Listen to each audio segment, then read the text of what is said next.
తెలుగు సినిమాలు ప్రపంచవ్యాప్తంగా సత్తా చాటుకుంటున్నాయి. హాలీవుడ్ లెవెల్ క్వాలిటీతో సినిమాలు టాలీవుడ్లో తెరకెక్కుతున్నాయి. ఇలా భారీ చిత్రాలను తెరకెక్కించే ప్రయత్నాల్లో పలు భారీ సినిమాలు ఆ ఎఫర్ట్స్కి తగ్గ ఫలితాలు అందుకోవటం లేదు. లేటెస్ట్గా అయితే ఈ తరహా భారీ సినిమాలకు ఎవరో కాదు, మన తెలుగు ఆడియన్స్నే విలన్స్గా మారుతున్నారు. పైగా ₹5 ఎంత జుగుప్సాకరమైన కామెంట్ అయినా చేయగలిగే ట్విట్టర్, ఫేస్బుక్, ఇన్స్టాగ్రామ్ అకౌంట్లు బోలెడున్నాయి. 10,000 పారేస్తే పనికిమాలిన వీడియోలు చేసి సోషల్ మీడియాలో వదిలేసే ఇన్ఫ్లుయెన్సర్స్ వందల్లో కాదు, వేలల్లో ఉన్నారు. 50,000 నుంచి ₹1,00,000 విసిరికొడితే ఏ సినిమా మీదైనా నెగిటివ్ రివ్యూలు ఇచ్చే గ్రేట్ వెబ్సైట్లు కూడా అందుబాటులో ఉన్నాయి. ఇటువంటి వెబ్సైట్స్ వల్ల డబ్బుకు అమ్ముడుపోయిన ఇన్ఫ్లుయెన్సర్స్, రివ్యూ రైటర్స్ వల్ల ఫ్యామిలీ ఆడియన్స్, కొన్ని వర్గాల ఆడియన్స్ వాంటెడ్ నెగిటివిటీని చూసి సినిమా చూడకుండానే సినిమా బాలేదు అని ప్రచారం చేయటంతో అనేక సినిమాలు డిజాస్టర్ అవుతున్నాయి. ఇలా బలైన సినిమానే లేటెస్ట్గా వచ్చిన game changer. Global star Ram Charan, director Shankar కాంబినేషన్లో దిల్ రాజు నిర్మించిన గ్లోబల్ సినిమా గేమ్ చేంజర్. అయితే ఈ సినిమాకు జరిగిన నెగిటివిటీ అంతా ఇంతా కాదు. థియేటర్స్లో సినిమా రిలీజ్ అయిన రోజునే సినిమా ఫుల్ క్లారిటీ ప్రింట్ ఆన్లైన్లో దర్శనమివ్వటం, నెగిటివ్ రివ్యూస్ వల్ల గేమ్ చేంజర్కి భారీ నష్టాలు వచ్చి డిజాస్టర్ అయింది. ఈ సినిమా డిజాస్టర్ అవటానికి వెనక పెద్ద కుట్ర జరిగిందని ప్రస్తుతం సోషల్ మీడియాలో ప్రచారం జరుగుతుంది. అసలు గేమ్ చేంజర్ ఎందుకు డిజాస్టర్ అయింది? గేమ్ చేంజర్ ఫ్లాప్ కోసం కృషి చేసింది ఎవరు? కావాలనే గేమ్ చేంజర్ని తొక్కేశారా? సినిమా ఫ్లాప్ గురించి శంకర్, రామ్ చరణ్ ఏమంటున్నారు? గేమ్ చేంజర్ ఫెయిల్యూర్కి ప్రధాన కారణాలేంటో తెలుసుకుందాం. వాస్తవంగా చెప్పుకోవాలంటే డైరెక్టర్ శంకర్ గత చిత్రాలతో పోలిస్తే గేమ్ చేంజర్ బాగానే ఉంది. ఈ విషయాన్ని ఆడియన్స్ కూడా ఒప్పుకున్నారు. కానీ పెట్టిన బడ్జెట్ వెనక్కి తీసుకురావటంలో ఈ చిత్రం విఫలమైంది. దీనికి మొదటి కారణం RRR లాంటి పాన్ ఇండియా బ్లాక్ బస్టర్ తర్వాత రామ్ చరణ్ చేయాల్సింది ఇలాంటి మూవీ కాదు అని అంటున్నారు. పాన్ ఇండియా స్టార్స్ అంటే అంచనాలు ఎక్కువగా ఉంటాయి. జనాలు కూడా సాధారణ చిత్రాలని థియేటర్స్లో చూడటానికి ఇష్టపడటం లేదు. కథ కొత్తగా ఉండాలి, విజువల్స్ గ్రాండ్గా ఉండాలి. గేమ్ చేంజర్ చిత్రంలో చూపించిన అంశాలు గతంలో శంకర్ చాలా చిత్రాల్లో చూపించారు. ఇతర దర్శకులు కూడా అటూ ఇటుగా సామాజిక అంశాలపై అనేక చిత్రాలు చేశారు. దీనివల్ల శంకర్ ఓల్డ్ కాన్సెప్ట్తో వచ్చినట్టు అయింది. పైగా రామ్ చరణ్ ఫ్యాన్స్ దీన్ని జీర్ణించుకోలేకపోయారు. ఎందుకంటే రామ్ చరణ్ అభిమానులు చరణ్ నుంచి ఆశిస్తుంది ఇది కాదు.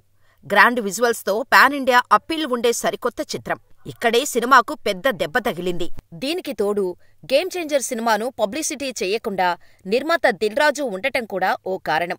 Global star Indian top director సినిమాకు పబ్లిసిటీ ఎందుకు అనుకున్నాడో ఏమో. సంక్రాంతికి వస్తున్న సినిమాకు నేరుగా పాల్గొని మరీ ప్రమోషన్స్ చేసిన దిల్ రాజు గేమ్ చేంజర్ని మాత్రం పట్టించుకోకుండా వదిలేశాడు. పబ్లిసిటీ చేసి ఉంటే గేమ్ చేంజర్ రిజల్ట్ మరొకలా ఉండేది. కనీసం నెగిటివ్ ప్రచారం చేసే రివ్యూవర్స్, సోషల్ మీడియా పోస్టుల నుంచి ఎంతో కొంత తప్పించుకునే ఛాన్స్ ఉండేది.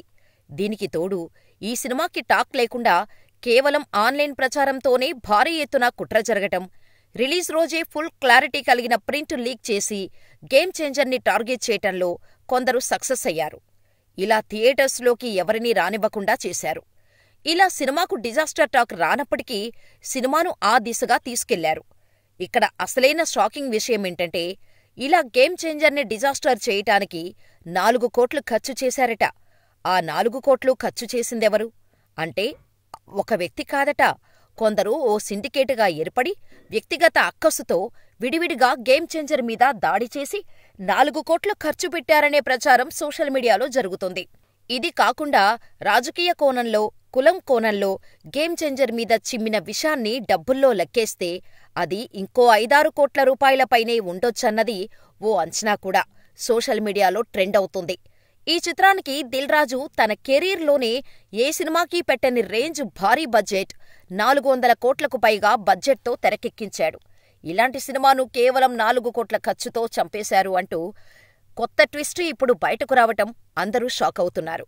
అయితే ఇద్దరు యంగ్ హీరోలు, అది కూడా స్టార్ హీరోలు, వ్యక్తిగత ద్వేషంతో గేమ్ చేంజర్ సినిమాకు వ్యతిరేకంగా విషం చిమ్మే ముఠాకి ఆర్థిక సాయం చేశారని, ఆ హీరోల PR టీమ్స్ ఈ మొత్తం కథ నడిపించాయనే టాక్ వినిపిస్తోంది.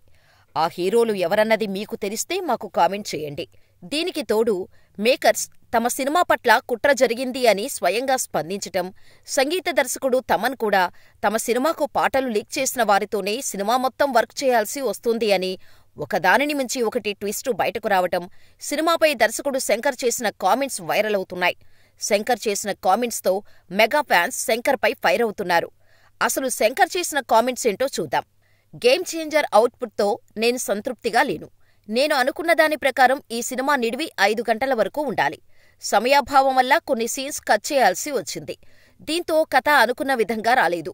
రామ్ చరణ్, ఎస్జే సూర్యల నటన సూపర్ అని చెప్పటంతో శంకర్పై అభిమానులు ఫుల్ ఫైర్ అయిపోతున్నారు. దాదాపు 5 గంటల సినిమా తెరకెక్కించావు అంటే 2 గంటల సినిమా వేస్ట్ అయిపోయినట్టు. 2.5 గంటల సినిమాని ఇప్పుడు తెరపైన చూపించావు అంటే నిర్మాత దిల్ రాజుకు ఎంత డబ్బులు నష్టం కలిగి ఉంటుంది? అసలు నువ్వు ఇలా ఎలా చేయగలవు శంకర్? ఇన్ని సినిమాలను డైరెక్ట్ చేసిన ఎక్స్పీరియన్స్ నీకుంటుంది కదా, మరి ఆ ఎక్స్పీరియన్స్ ఎలా పోయింది అంటూ ఫైర్ అయిపోతున్నారు. సోషల్ మీడియాలో ప్రజెంట్ శంకర్పై ట్రోలింగ్ దారుణంగా జరుగుతోంది. మరోవైపు కొందరు గేమ్ చేంజర్ సినిమా ఫ్లాప్ అవటానికి కారణం శంకర్ మాత్రమే కాదు, తమన్ కూడా అంటూ కొంతమంది జనాలు ఘాటుగా స్పందిస్తున్నారు. ఈ సినిమాని మరింత నెగిటివ్ ట్రోలింగ్కు నెట్టివేసింది ఆయన మ్యూజిక్నే అని, పాన్ ఇండియా లెవెల్ సినిమాకి ఎలాంటి బీజీఎం కొట్టాలి అంటూ ఫైర్ అయిపోతున్నారు. డాకు మహారాజ్ సినిమా చూసిన తర్వాత గేమ్ చేంజర్కి మ్యూజిక్ అందించింది తమనేనా? డాకు మహారాజ్ సినిమాకి సూపర్ మ్యూజిక్ అందించాడు. డాకు మహారాజ్ వేరే లెవెల్లో ఉంటే గేమ్ చేంజర్ మాత్రం అట్టర్ ఫ్లాప్ అయ్యేలా మ్యూజిక్ అందించాడు. గేమ్ చేంజర్ సినిమాకు పరమ చెత్తగా మ్యూజిక్ కంపోజ్ చేశాడు అంటూ తమన్పై మండిపడుతున్నారు. ఇదిలా ఉంటే రామ్ చరణ్ కూడా గేమ్ చేంజర్ సినిమాకు వస్తున్న రెస్పాన్స్ మీద స్పందించాడు. ఫ్యాన్స్, ఆడియన్స్, మీడియాకు థ్యాంక్స్. ఈ సంక్రాంతి నాకు ఎంతో ఆనందంగా, సంతోషంగా అనిపిస్తోంది. గేమ్ చేంజర్ కోసం మేం చేసిన హార్డ్ వర్క్కి మంచి ఫలితం వచ్చింది. సినిమాకు పనిచేసిన ప్రతి ఒక్కరికి ఆల్ ది బెస్ట్. మీ ప్రేమ నాకు అండ, అదే నాకు ప్రపంచం. మీడియా ఇచ్చిన ప్రోత్సాహం, మంచి రివ్యూలు ఈ మూవీ సక్సెస్లో భాగమయ్యాయి. మనం కొత్త ఏడాదికి స్వాగతం పలికాం. పాజిటివిటీతో ముందుకు వెళ్దాం. మీ అందరినీ గర్వపడేలా మున్ముందు మంచి చిత్రాలతో వస్తాను. నాకు గేమ్ చేంజర్ ఎంతో ప్రత్యేకం. నాపై ప్రేమను కురిపించిన వారందరికీ థ్యాంక్స్. అందరికీ సంక్రాంతి శుభాకాంక్షలు. సినిమాలో నటించి ఈ అవకాశం ఇచ్చినందుకు శంకర్ సార్కి థ్యాంక్స్ అని రామ్ చరణ్ పోస్ట్ చేశాడు. ఈ పోస్ట్తో ఇండైరెక్టుగా సినిమాపై తప్పుడు ప్రచారం చేసిన వారికి కౌంటర్ ఇచ్చాడు రామ్ చరణ్. దీంతో చరణ్ చేసిన పోస్టు సోషల్ మీడియాలో వైరల్ అవుతుంది. ఇలా చెప్పుకుంటూ పోతే కారణాలు చాలానే ఉన్నాయి. అయితే గేమ్ చేంజర్ మీద నెగిటివిటీని తీసుకురావడం వెనుక కరెన్సీ నోట్లు గట్టిగానే ఖర్చయ్యాయట. వేలల్లో కాదు, లక్షల్లో వెదజల్లి మరీ గేమ్ చేంజర్కు వ్యతిరేకంగా ట్వీట్లు, ఫేస్బుక్ కామెంట్లు, ట్వీట్ రివ్యూలు, ఫేక్ కలెక్షన్ రిపోర్టులు, థియేటర్ల దగ్గర గేమ్ చేంజర్కు వ్యతిరేకంగా మాట్లాడేలా పెయిడ్ కూలీలతో, వీడియోలతో కథ నడిపించారని టాక్. ఇలా చెప్పుకుంటూ పోతే గేమ్ చేంజర్ డిజాస్టర్ వెనుక చాలా కథ నడిచింది. ఇదంతా చిత్ర నిర్మాత దిల్ రాజుకు తెలీదా? తెలిసి ఆయన ఏమీ చేయలేని పరిస్థితుల్లో ఉన్నాడా? సంగీత దర్శకుడు తమన్, మన సినిమాను మనమే చంపేసుకుంటున్నాం, అసలు మనం మనుషులమేనా అని ప్రశ్నించాడంటే గేమ్ చేంజర్ సినిమాకు వెన్నుపోటు పొడిచింది లోపలి వ్యక్తులే అని అర్థమైపోయట్లా? లోపలి వ్యక్తుల సహాయ సహకారాలతో బయట వ్యక్తులు చెలరేగిపోయారు. చివరికి ఏం జరిగినా గేమ్ చేంజర్ వల్ల కొన్ని వెబ్సైట్లు ఆర్థికంగా లాభపడ్డాయి. కొన్ని ట్విట్టర్ అకౌంట్లు పండుగ చేసుకున్నాయి. ఇన్ఫ్లుయెన్సర్సు ఖుషీ అయ్యారు. కొందరు రాజకీయ నాయకులు పైశాచిక ఆనందం పొందారు. ఇలా గేమ్ చేంజర్ వాంటెడ్గా తొక్కేశారని చెప్పక తప్పదు.